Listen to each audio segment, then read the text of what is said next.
tentang bentuk-bentuk korupsi. Pertama-tama, perkenalkan, nama saya Indriani Lestari.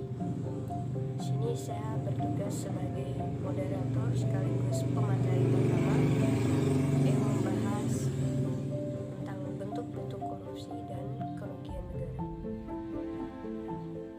A. Bentuk-bentuk korupsi.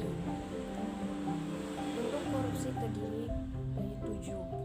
Yang pertama, korupsi transaktif, yaitu korupsi yang menunjukkan adanya kesepakatan timbal balik antara pihak pemberi dan pihak penerima yang saling menguntungkan kedua belah pihak. 2. Korupsi ekstorsif, yaitu korupsi yang dipaksakan kepada suatu pihak yang disertai dengan ancaman, teror, dan penekanan terhadap kepentingan orang yang dekat dengan pelaku korupsi. 3. Korupsi insentif, yaitu korupsi yang dilakukan dengan cara memberikan penawaran jasa atau barang kepada pihak lain demi keuntungan masa depan. 4. Korupsi nepotistik.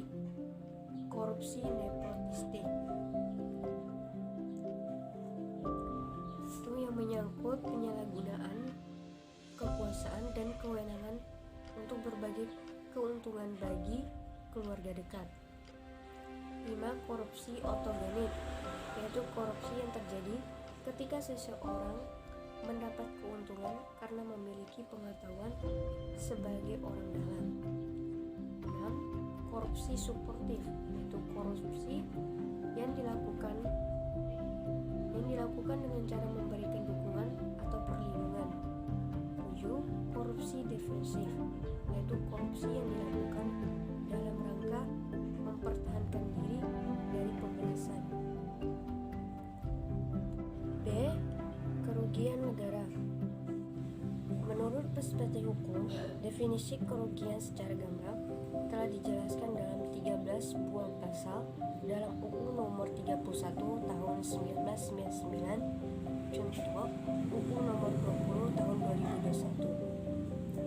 Berdasarkan pasal-pasal tersebut, korupsi dirumuskan ke dalam 30 bentuk atau jenis tindak pidana korupsi yang dapat dikelompokkan menjadi kerugian keuangan negara, suap menyuap, penggelapan dalam jabatan, pemerasan, perbuatan curang, benturan kepentingan dalam pengadaan, dan gratifikasi. Pasal-pasal tersebut telah menerangkan secara terperinci mengenai perbuatan yang bisa dikenakan pidana penjara karena korupsi. Assalamualaikum warahmatullahi wabarakatuh. Perkenalkan, saya Putri Utari, NIM 2020A1H065. Di sini saya sebagai pemateri kedua. Materi kedua yaitu pemalsuan. Pemalsuan adalah proses pembuatan beradaptasi meniru benda statistik atau dokumen-dokumen dengan maksud untuk menipu. Kejahatan yang serupa dengan penipuan adalah kejahatan memperdaya yang lain, termasuk melalui penggunaan benda yang diperoleh melalui pemalsuan, menyalin, studio penganda, dan mereproduksi tidak dianggap sebagai pemalsuan, meskipun mungkin mereka nanti dapat menjadi pemalsuan selama mengetahui dan berkeinginan untuk tidak dipublikasikan. Dalam hal penempaan uang atau mata uang itu lebih sering disebut pemalsuan. Undang-undang mengenai pemalsuan diatur dalam KUHP, yakni tentang pemalsuan, tentang sumpah palsu dan keterangan palsu dalam pasal 242 KUHP, tentang pemalsuan uang logam dan uang kertas negeri serta uang kertas bank dalam pasal 244 sampai 252 KUHP, tentang pemalsuan materi dan cap dalam pasal 253 sampai 262 KUHP, tentang pemalsuan surat dalam pasal 263 sampai 276 KUHP. Selanjutnya, penggelapan dalam jabatan. KBBI, penggelapan adalah proses, cara atau pembuatan penggelapan. Dalam hal ini, penggelapan yang dimaksud adalah penyelewengan yang dilakukan oleh dilakukan untuk menutupi atau membuat fakta menjadi tidak nyata. Perbuatan ini dilakukan untuk kepentingan diri sendiri atau kelompok. Adapun yang dimaksud penggelapan dalam jabatan adalah kasus yang penyelewengan atau korupsi yang mengakibatkan kerugian keuangan negara yang berkedok pada kedudukan atau jabatan. Penggelapan jabatan adalah penyalahgunaan wewenang karena jabatan atau kedudukannya, yakni yang bersangkutan melakukan perbuatan yang bertentangan dengan hak dan kewajibannya. Tindak pidana ini sering terjadi di berbagai kalangan, mulai dari kalangan rendah hingga kalangan tinggi. Dalam hal ini ada 2 hukum pidana yang menyangkut penggelapan jabatan. Sekian dari saya sebagai pemateri kedua. Wassalamualaikum warahmatullahi wabarakatuh. Assalamualaikum warahmatullahi wabarakatuh. Baik, saya sebagai pemateri ketiga akan membacakan tentang perbuatan curang.